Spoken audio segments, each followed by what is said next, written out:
फिर से एक आ गया नया सेशन में। ये रेलवे का किरण पब्लिकेशन का लाया हूँ, नया सेशन ये आया है। रेलवे सुरक्षा बल के लिए आरपीएफ यानी 2024 एडिशनल के लिए 22वां जो चल रहा था सीरीज, जिसमें से सेट नंबर 13 तक देख चुके थे, आज 14 देखेंगे। कांस्टेबल और एसआई दोनों के लिए है, प्रैक्टिस बुक सेट है इसमें से। चलिए आज का इसमें चलते हैं पहला क्वेश्चन पर। ये सेट नंबर 14 चल रहा है, यानी set number 14 model practice set paper, जिसमें से रीजनिंग है 35 रीजनिंग है और 35 अर्थमेटिक है और जनरल अवेयरनेस 50 क्वेश्चन है। तो ये 50 क्वेश्चन आज के इस सीरीज में देखेंगे, 50 क्वेश्चन सामान्य जानकारी का। चलिए ये अर्थमेटिक आ गया, रीजनिंग और अर्थमेटिक ये सब अलग से दूसरी क्लास में देखेंगे। आज की इस क्लास में देख रहे हैं सीरीज में जनरल अवेयरनेस यानी सामान्य जानकारी।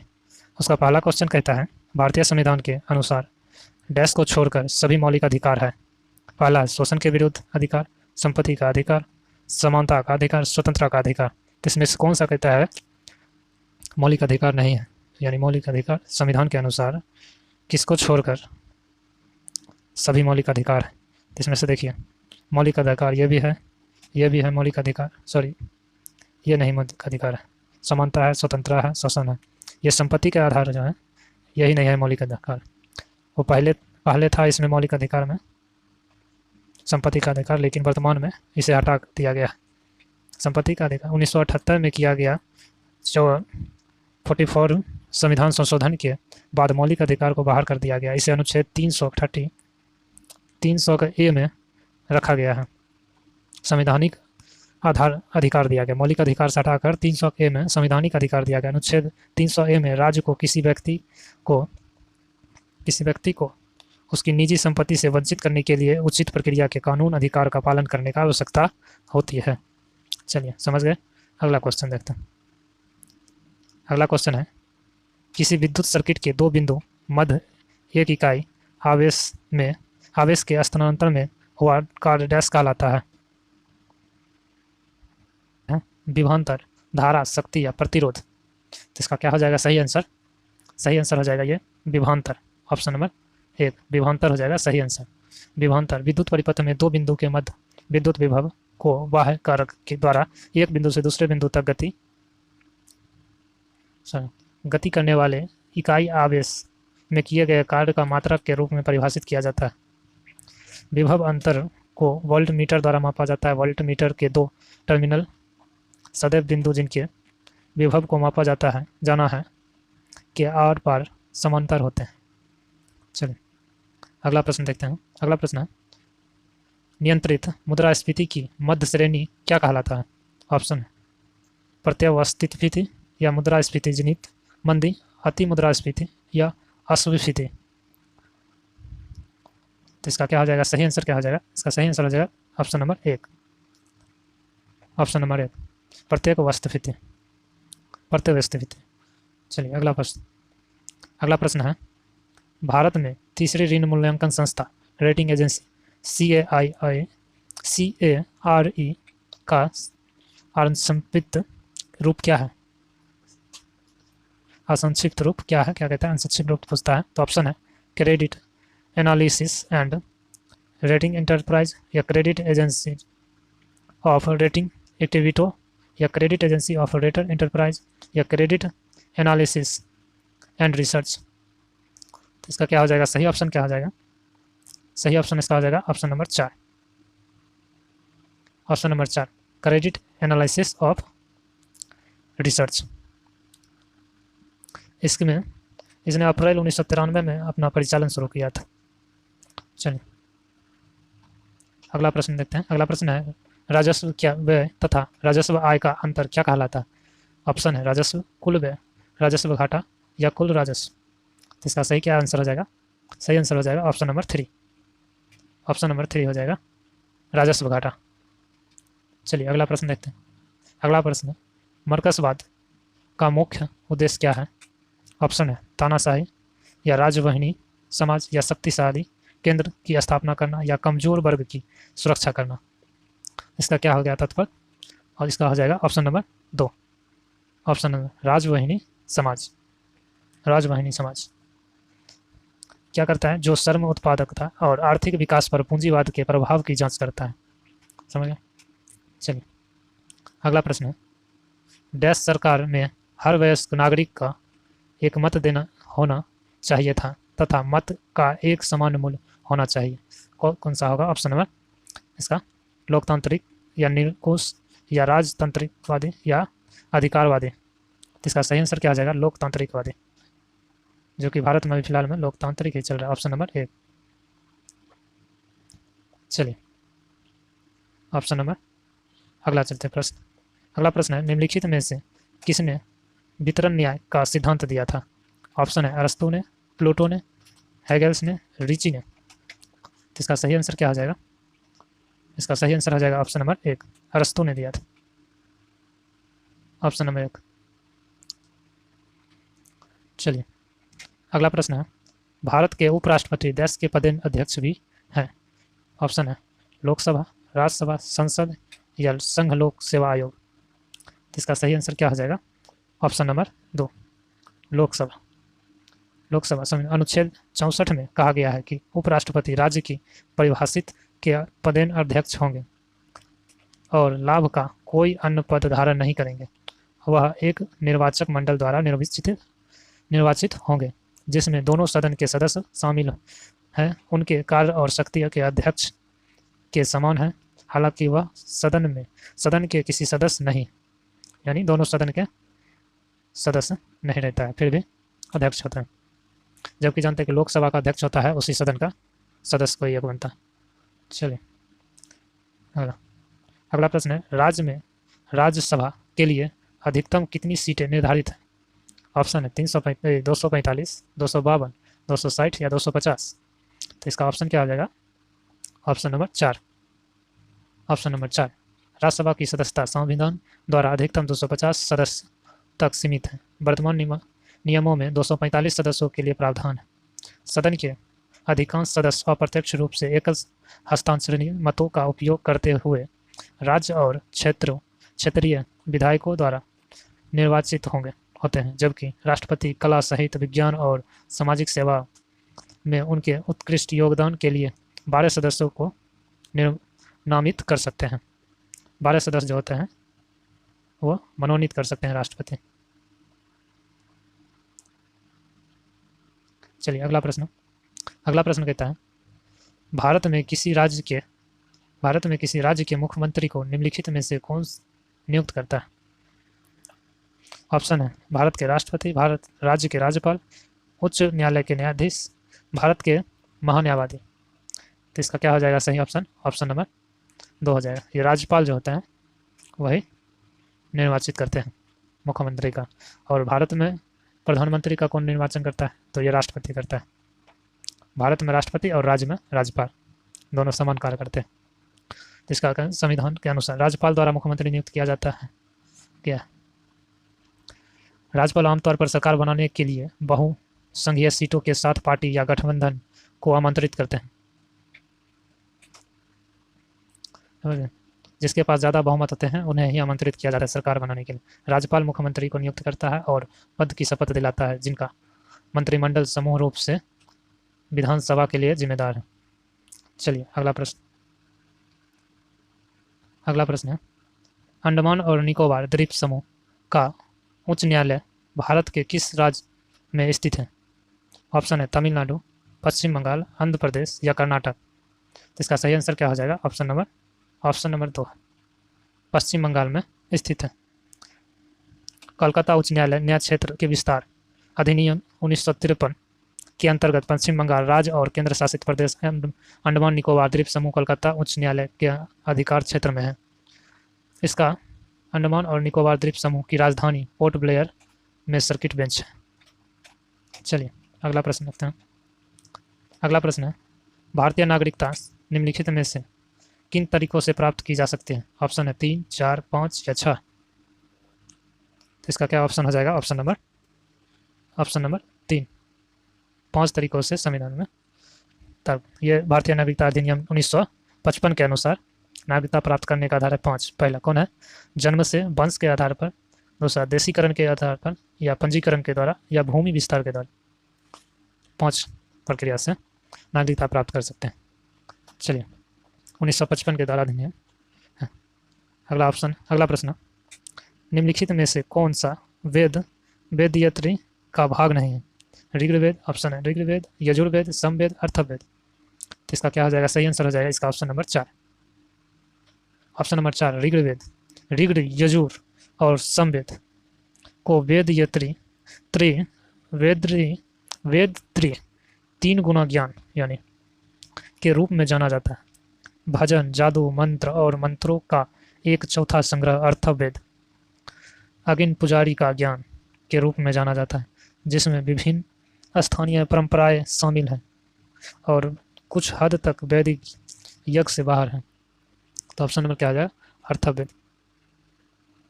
चलिए अगला प्रश्न, भारत ने कब तक अंतरिक्ष यात्रियों को चंद्रमा पर भेजने का लक्ष्य रखा है? भारत ने कब तक अंतरिक्ष यात्रियों को चंद्रमा पर भेजने का लक्ष्य रखा है? 2035, 45 या 40 या 2050? कब तक हो जाएगा ये? ऑप्शन नंबर 3 2040 तक।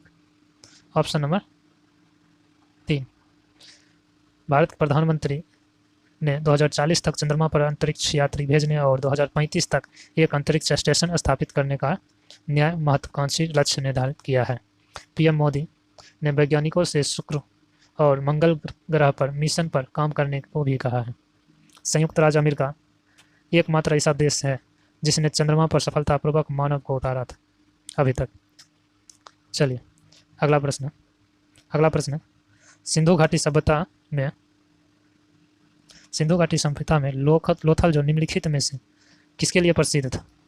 चट्टान से निर्मित स्थापत्य, बंदरगाह के लिए, कपास की खेती के लिए, मिट्टी पात्र के लिए।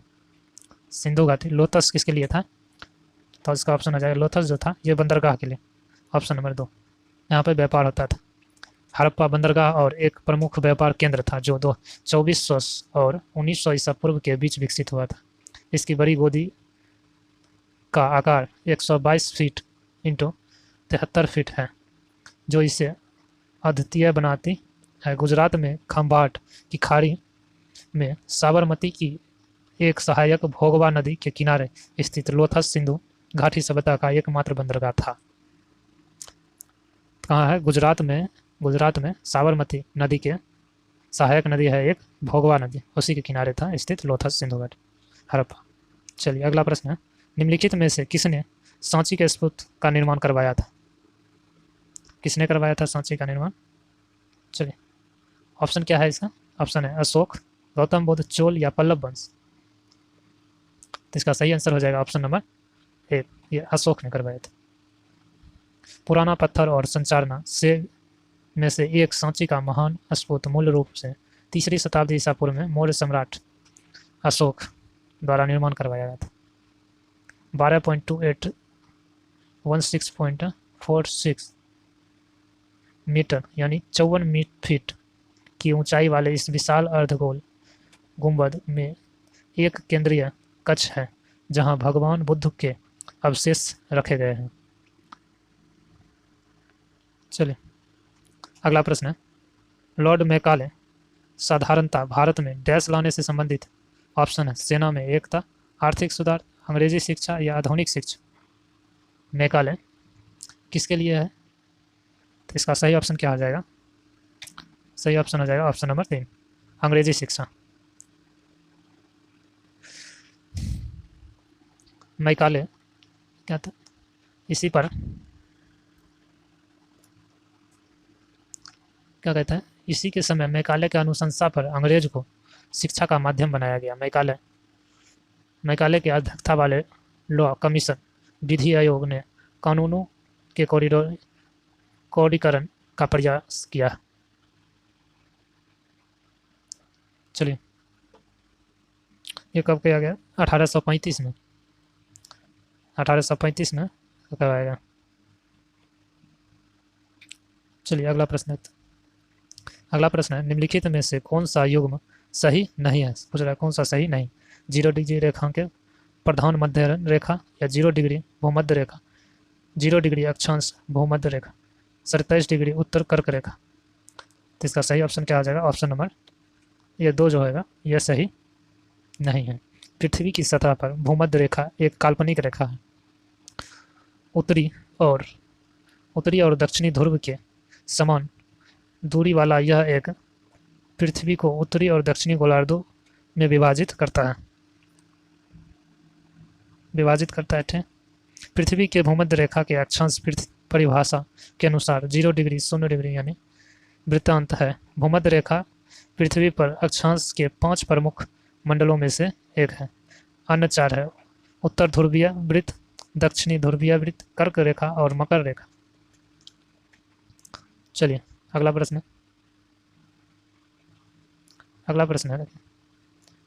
एक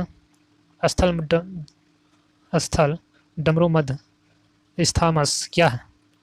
ऑप्शन है 2 भूभागों को अलग करने वाला एक जल निकाय, 2 जल निकायों को अलग करने वाला भूमि की एक सरकरी पट्टी, भूमि में एक जल निकाय का गहरा प्रवेश। ऑप्शन इनमें से कोई नहीं। सही आंसर इसका क्या हो जाए? सही आंसर हो जाए इसका ऑप्शन नंबर 2। सही है।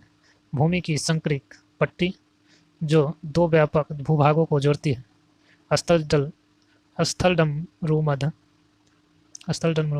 कहा जाता है। एक स्थामस या तो 2 महाद्वीपों या मुख्य भूमि के साथ प्रायद्वीपीय को जोड़ता है। पनामा और सुएज आइथमस एवं इस्थमस के विशिष्ट उदाहरण हैं। चलिए अगला प्रश्न। रेड इंडियंस निम्नलिखित में से किस देश के मूल निवासी है?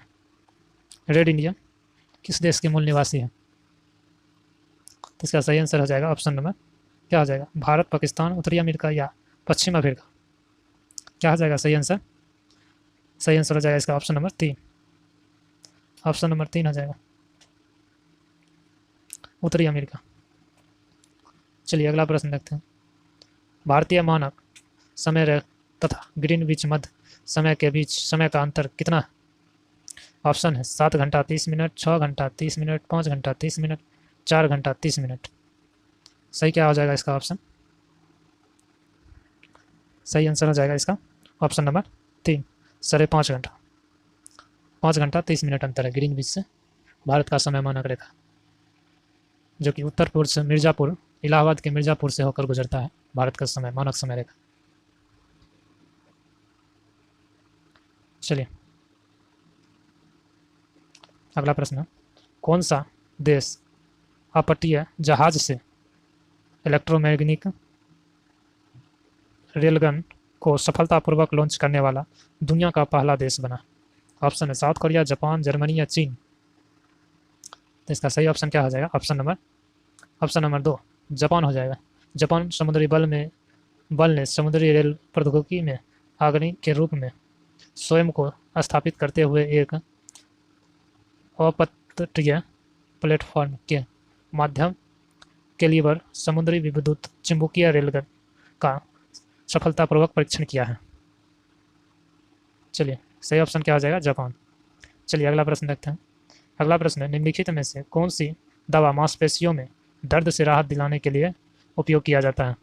ऑप्शन है पीड़ानाशक, प्रतिजैविक। अगला ऑप्शन क्या है?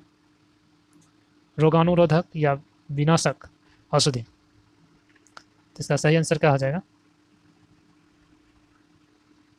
सही आंसर हो जाएगा इसका ऑप्शन नंबर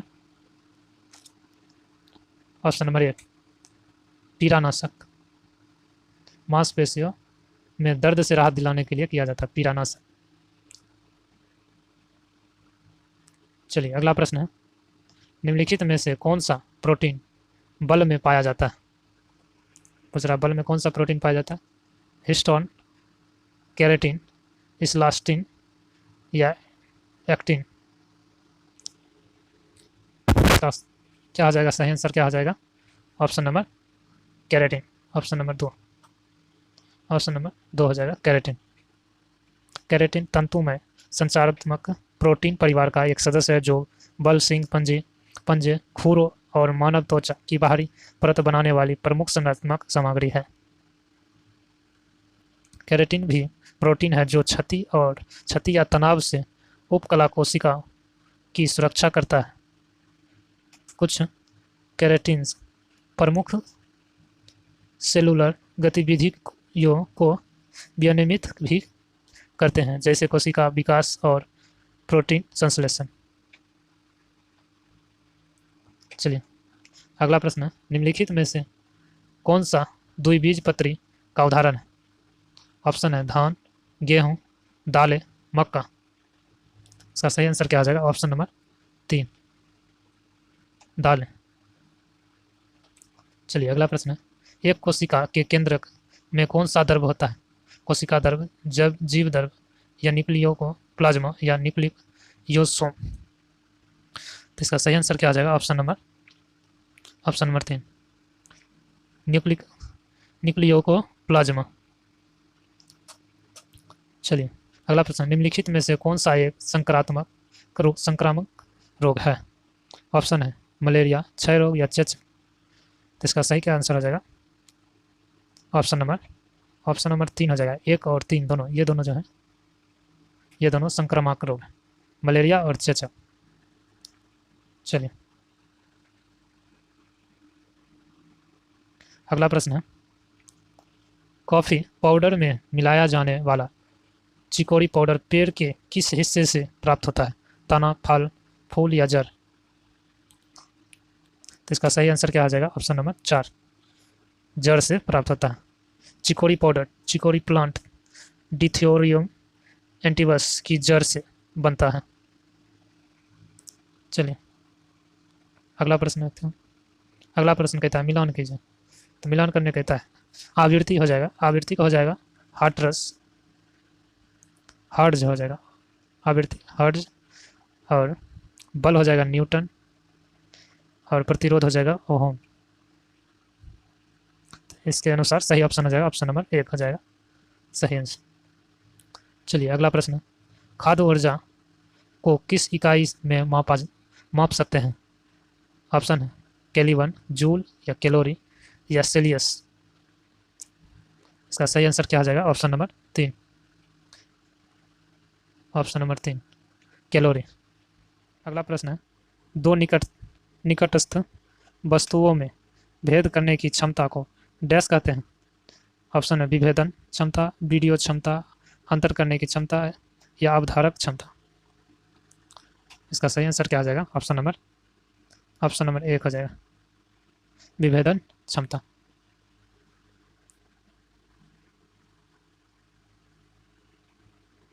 चलिए अगला प्रश्न, कृत्रिम उपग्रहों में संचार के लिए डैश का प्रयोग किया जाता है?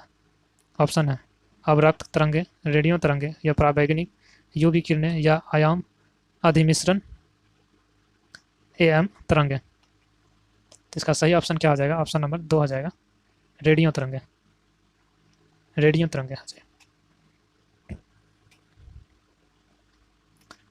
अगला प्रश्न है, रण उत्सव यहाँ मनाया जाता है? गुजरात, हिमाचल प्रदेश, राजस्थान, या मध्य प्रदेश।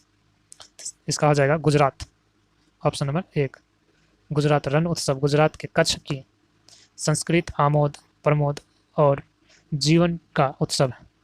3 महीने तक चलने वाले रंग उत्सव का आयोजन सफ़ेद रेत और खारी कच्छ भूमि के मध्य में किया जाता है। यह गुजरात की रंग बिरंगी संस्कृति की विरासत की लघु स्रोत है।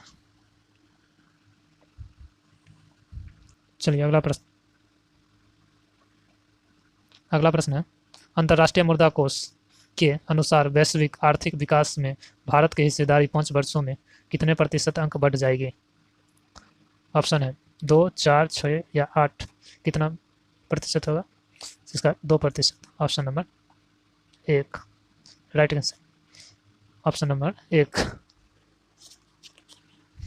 चलिए सही आंसर हो जाएगा ऑप्शन 1 उसका। अगला प्रश्न है 106 का, देख रहे हैं, निम्नलिखित में से किस गैस का प्रयोग अग्निशामक यंत्र में किया जाता है? Carbon dioxide, oxygen, sulphur dioxide. 3 है, इसका कथन किया गया, कौन सा होगा इसमें सही? तो इसका सही आंसर क्या हो जाएगा?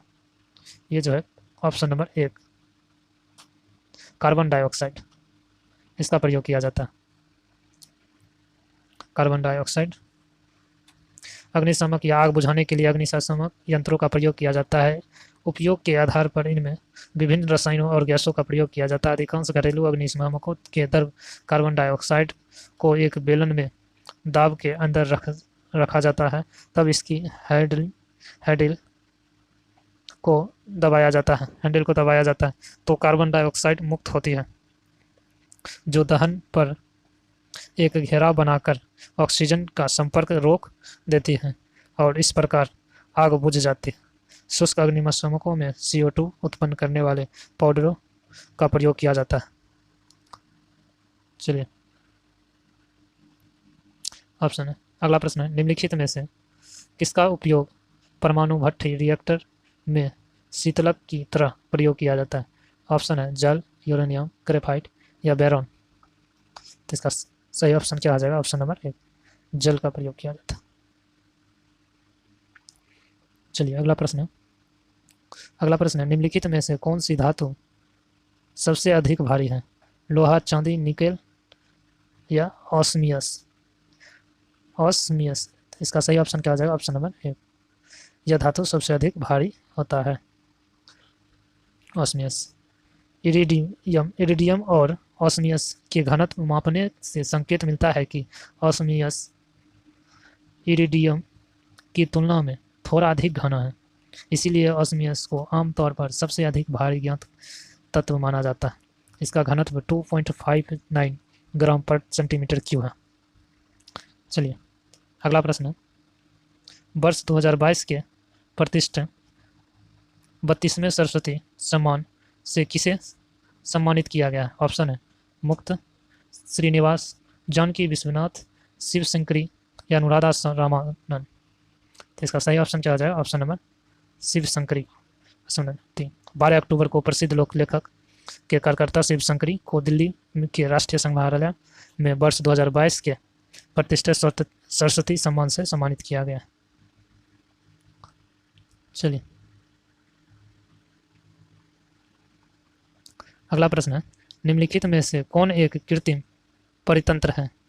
मछली घर, चिड़ियाघर, पशु विहार या राष्ट्रीय उद्यान। कौन सा एक कृत्रिम परितंत्र है? कौन सा कहता है? तो इसका सही ऑप्शन क्या जाएगा? मछली घर, ऑप्शन नंबर 1, ऑप्शन नंबर 1। अगला प्रश्न है, निम्नलिखित में से मुख्यतः कौन पारा प्रदूषण करता है? ऑप्शन है CFL लैंप या ऑटोमोबाइल बैटरी या बहुलक या डीजल इंजन। तो इसका सही क्या आंसर हो जाएगा? सही आंसर हो जाएगा इसका CFL लैंप, CFL लैंप सही आंसर। चलिए अगला प्रश्न है, डोडो पक्षी को डैश श्रेणी में वर्गीकृत किया गया है? ऑप्शन है विलुप्त, लुप्तप्राय या गंभीर रूप से लुप्तप्राय या दुर्लभ। तो इसका सही ऑप्शन हो जाएगा ऑप्शन नंबर 1, विलुप्त में। डोडो एक विलुप्त उड़ान रहित पक्षी है जो कि हिंद महासागर में मेडागास्कर के पूर्व में मॉरिशस द्वीप के लिए एक स्थानीय पक्षी था। जीवाश्मों के आधार पर कहा जाता है कि डोडो लगभग 1 मीटर 3 फीट 3 इंच लंबा और 10.6 से 17.5 किलोग्राम पाउंड का वजन हो सकता है। चलिए डोडो का निकटतम जीवित रिश्तेदार निकोबार कबूतर है।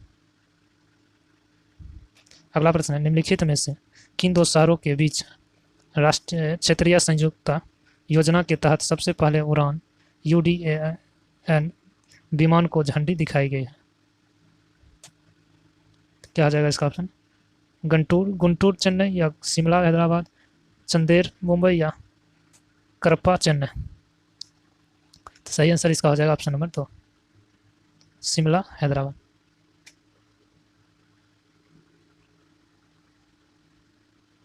चलिए अगला प्रश्न है, विद्युत मोटर का आविष्कार किसने किया? विद्युत मोटर का आविष्कार किसने किया? ऑप्शन है माइकल फैराडे या गुलियेलो मार्कनी या जेम्स वाट या आइजैक न्यूटन। तो इसका सही आंसर क्या आ जाएगा? ऑप्शन नंबर 1, माइकल फैराडे ने किया था, ऑप्शन नंबर 1। 1821 में इलेक्ट्रिक मोटर का उनका आविष्कारक था। इन्होंने 1831 में विद्युत जनरेटर का आविष्कार किया। 1821 में मोटर और 1831 में जनरेटर। चलिए अगला प्रश्न देखते हैं। अगला प्रश्न है, शीतकालीन ओलंपिक 2018 की मेजबानी कौन सा देश करेगा? ऑप्शन है जापान, वियतनाम या चीन या दक्षिण कोरिया। चलिए इसका सही आंसर क्या आ जाएगा? ऑप्शन नंबर 4, दक्षिण कोरिया।